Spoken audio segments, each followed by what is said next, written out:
प्रणाम। हम प्राण शक्ति के बारे में आगे की जानकारी लेंगे। डॉक्टर थेरेस ब्रॉस ने नीमोग्राफिक और कार्डियोग्राफिक मशीन से योग की स्थिति में अध्ययन से पाया है कि योगी द्वारा अपने हृदय पर नियंत्रण करने से हृदय की धड़कन बंद हो जाती है और आइसो इलेक्ट्रिक ग्राफ पर इसका मापन नहीं किया जा सकता, परंतु नियंत्रण हटा देने पर यह धड़कन नॉर्मल हो जाती है और योगी की इच्छा के अनुसार इसकी वोल्टेज बढ़ भी जाती है। यह प्रभाव योगी की प्राण शक्ति की इच्छा अनुसार प्रयोग का है। विज्ञान द्वारा यह पाया गया है कि श्वास से खींचे गए ऑक्सीजन की शक्ति ऋणात्मक आयंस को फेफड़े की महीन नलिकाएं कोलोइड्स को भेज देती है, जिससे यह यौगिक नियंत्रण हो पाता है। योगी बिना शरीर विज्ञान की जानकारी के इस तरह शारीरिक क्रियाओं पर पूर्ण नियंत्रण कर लेते हैं, फिर भी पूर्ण स्वस्थ रहते हैं और सुख शांति से भरपूर रहते हैं। उनका स्वस्थ रहना असंभव था यदि वे शारीरिक नियमों का पालन न करते होते। विज्ञान को अब विश्वास हो गया है कि वातावरण में संव्याप्त प्राण बिजली के कणों द्वारा आवेशित है, विशेषकर ऋण आयनों द्वारा और शरीर द्वारा ग्रहण किए गए प्राण का शरीर में ही वास्तविक चयापचय होता है। इस प्राण के पूर्व रहस्य को जानने के लिए विज्ञान उत्सुक है। स्ट्रासबर्ग की चिकित्सा अकादमी के प्रोफेसर और जीव भौतिक संस्थान के डायरेक्टर फ्रेड वेलेस ने अपनी पुस्तक the biological conditions created by the electrical properties of the atmosphere में इस संबंध में पूर्ण वैज्ञानिक जानकारी लिखी है। भूभौतिकी वैज्ञानियों ने प्रयोगों से पाया है कि पृथ्वी की ऊपरी सतह ऋण आवेशित है और ऊपरी वायुमंडल धनात्मक है। हमारा प्राणवान वायुमंडल ऊर्ध्वाकार विद्युतीय क्षेत्र है, जिसमें प्रति मीटर अल्टीट्यूड में 100 से 150 वोल्ट बिजली है। चीनी वैज्ञानिक सूली डे मैरेंट के अनुसार चीन के यांग और यिंग परक विचार इस संबंध में महत्वपूर्ण है।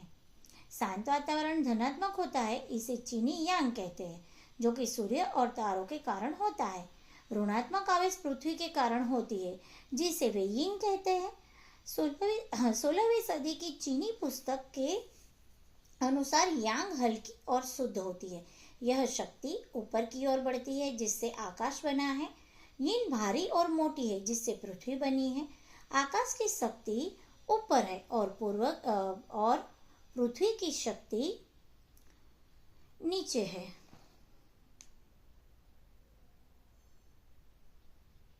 वनस्पति में नीचे होती है। यह प्राण शक्ति समय, स्थान और परिस्थितियों के अनुसार कम या अधिक होती रहती है। सूर्य और तारे भी प्राण शक्ति को प्रभावित करते हैं। प्राण शक्ति में 2 तरह के आयंस होते हैं। पहला ऋण आवेश युक्त छोटे अधिक क्रियाशील जो शरीर के सेल्स को शक्ति देते हैं और वायुमंडल में प्राणियों को प्राप्त होते हैं। स्वच्छ आबोहवा में प्रत्येक बड़े आयन से साथ 2 या 3 यह छोटे आयंस होते हैं। ऋण आयंस धूल, धुआं, कोहरा और गंदी हवा से नष्ट होते हैं। बड़े मंद अनेक क्षण अणुओं वाला न्यूक्लियस वाला आयन ये गंदे स्थानों पर अधिक होते हैं।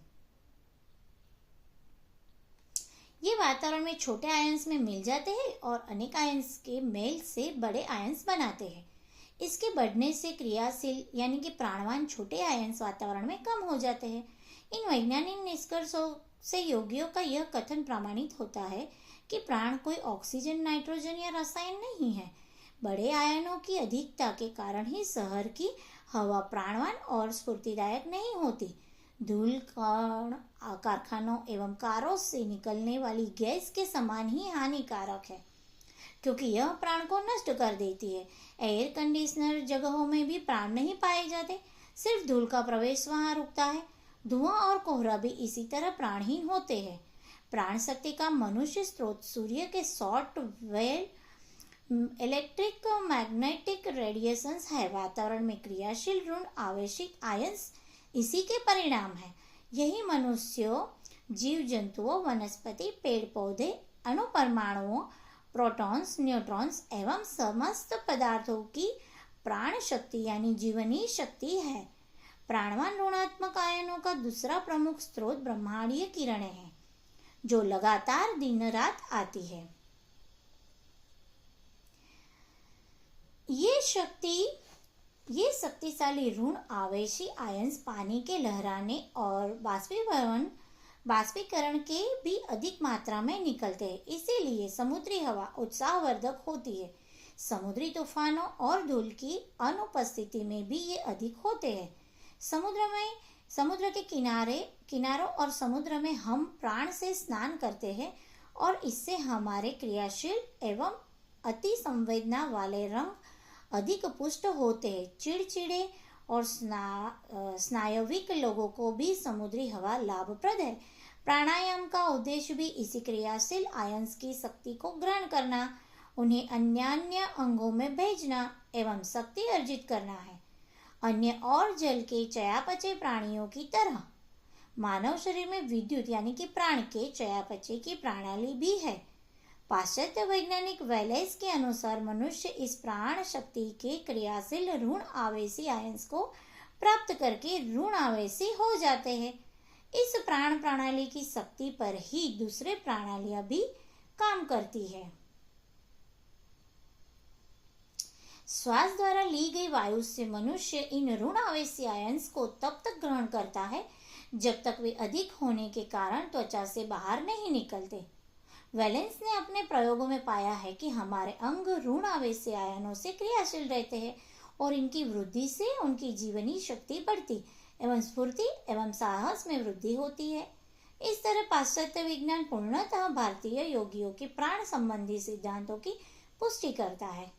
यह एक सुनिश्चित तथ्य है कि गहरी और लंबी श्वास लेने में हमें अधिक हवा मिलती है और हम अधिक प्राण पाते हैं। इससे नर्वस सिस्टम फेफड़ों को हवा प्रदूषण करने के लिए उत्तेजित करता है। नासिका के नर्वस में थोड़ा भी विक्षेप पूरे श्वासनांगों पर बहुत प्रभाव डालता है, यथा छींक।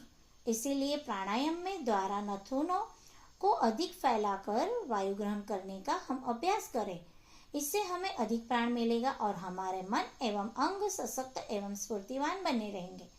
लगातार अभ्यास से हम यह सतत लाभ उठा सकते हैं।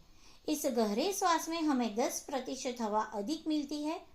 प्रति मिनट 18 श्वास के हिसाब से 1 वर्ष में 5 लाख मीटर हवा अधिक पाएंगे, जो हमारे श्वासांगों एवं अन्य अंगों को अधिक शक्तिशाली बनाएगी। अभ्यास होने पर यह सुगम होता है और